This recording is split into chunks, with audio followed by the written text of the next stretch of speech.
मछली क्यों हंसी भाग दो। मैंने इसे अपने घर रुकने का न्योता दिया है, मगर यह ऐसा बेवकूफ़ है कि इसकी बातें और काम मेरी समझ में नहीं आती। बोला कि क्या इस मकान की सेतीर मजबूत है? यह जरूर पागल है। बूढ़े किसान की बेटी बहुत होशियार थी। उसने कहा, यह आदमी जो भी हो पागल नहीं है। वह यह जानना चाहता है कि क्या तुम उसकी मेजबानी का भार उठा सकोगे? किसान ने कहा, ओह जरूर। अच्छा ऐसा है, शायद तुम उसकी दूसरी बातें भी समझ सको। जब हम साथ साथ चल रहे थे तो उसने कहा कि क्यों ना हम बारी बारी से एक दूसरे को उठाकर चलें। उसका ख्याल था कि यूं रास्ता ज्यादा आराम से कटेगा।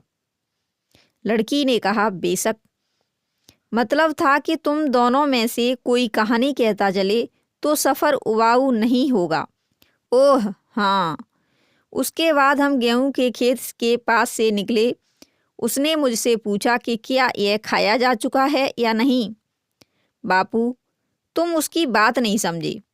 वह सिर्फ इतना जानना चाहता था कि खेत का मालिक कर्जदार तो नहीं।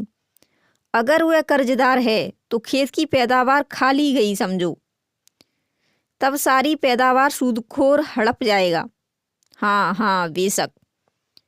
फिर एक गांव में घुसते समय उसने मुझे जेबी चाकू दिया और 2 घोड़े लाने को कहा, और यह भी कि चाकू वापस लाऊं। राहगीर के लिए लाठी घोड़े के बराबर होती है ना। उसने सिर्फ यह कहा कि तुम 2 लाठियां काट लाओ और ध्यान रखो कि चाकू खो न जाए। किसान ने कहा, ओह अच्छा। जब हम एक शहर से गुजर रहे थे तो न तो हमें कोई जान पहचान वाला मिला और न ही किसी ने हमें खाना खिलाया। शहर के बाहर हम एक कब्रिस्तान के सामने से गुजर रहे थे तो कुछ लोगों ने हमें बुलाया और हमारे हाथों में जबरन चपातियां थमा दी। तब उसने कहा कि यह शहर कब्रिस्तान है और यह कब्रिस्तान शहर है। देखो बापू, जो आदमी मेहमान की खातिरदारी न कर सके वह मुर्दे से भी गया बीता है। जिस शहर में सब लोग ऐसे हों वह मुर्दों की बस्ती है। लेकिन मुर्दों की बस्ती कब्रिस्तान में तुम्हें दयालु लोग मिले। उन्होंने तुम्हें रोटी दी। ठीक, बिल्कुल ठीक। उसने हैरानी से कहा, लेकिन फिर अभी अभी हमने जब नदी पार की तो उसने जूते भी नहीं उतारे। मैं उसकी अक्लमंदी की दाद देती हूँ। मैं अक्सर सोचती हूँ कि लोग कैसे मूर्ख हैं जो तेज बहती नदी को पार करते समय जूते उतार देते हैं और नुकीले पत्थरों पर नंगे पांव चलते हैं। जरा सी ठोकर लगते ही वे गिर सकते हैं और सर से पांव तक भीग सकते हैं। तुम्हारा दोस्त बहुत समझदार है। मैं उससे मिलना चाहती हूँ। ठीक है, मैं उसे बुला लाता हूँ। बापू, उससे कहना कि हमारे सैतीर काफ़ी मजबूत हैं, तभी वह आएगा। पहले मैं उसे कुछ उपहार भेजती हूँ, उससे उसे पता चल जाएगा कि हम में मेहमानदारी का बूता है। किसान की बेटी ने नौकर के साथ थोड़ा दलिया, 12 चपातियाँ और 1 मर्तबान दूध भेजा और कहलवाया कि दोस्त, चांद पूरा है, 12 महीनों का 1 साल होता है और समंदर पानी से भरा है। नौकर को रास्ते में उसका छोटा बेटा मिला। टोकरी में खाने की चीज़ें देखकर वह लेने के लिए मचल गया।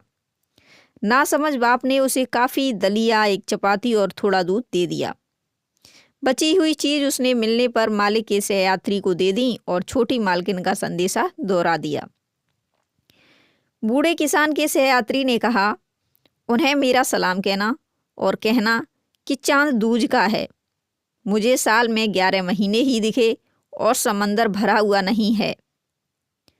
संदेशे का कोई सर पैर नौकर की पल्ले नहीं पड़ा। उसने तोते की तरह संदेशा छोटी मालकिन के सामने दोहरा दिया। इस तरह उसकी चोरी पकड़ी गई और उसे सजा मिली।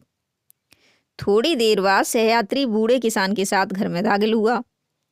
उसका राजसी स्वागत किया गया, मानो वह बहुत बड़े आदमी का बेटा हो। हालांकि बूढ़ा किसान उसके खानदान के बारे में कुछ नहीं जानता था।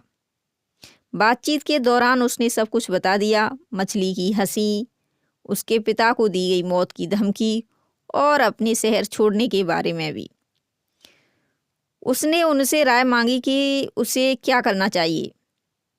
किसान की बेटी ने कहा, मछली की हंसी सारी आफत की जड़ है।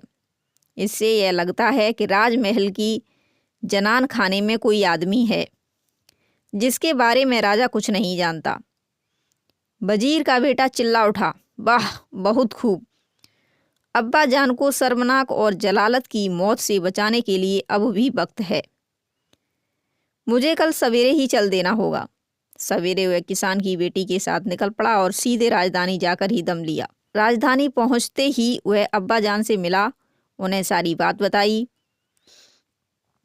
मौत के अंदेशे से बेचारा वजीर अधमरा हो गया था। उसे तुरंत पालकी में बिठाकर राजा के पास ले जाया गया। सुनकर राजा को विश्वास नहीं हुआ। मेरे जनान खाने में आदमी? असंभव। वजीर ने कहा, यह बात गलत नहीं हो सकती अन्नदाता।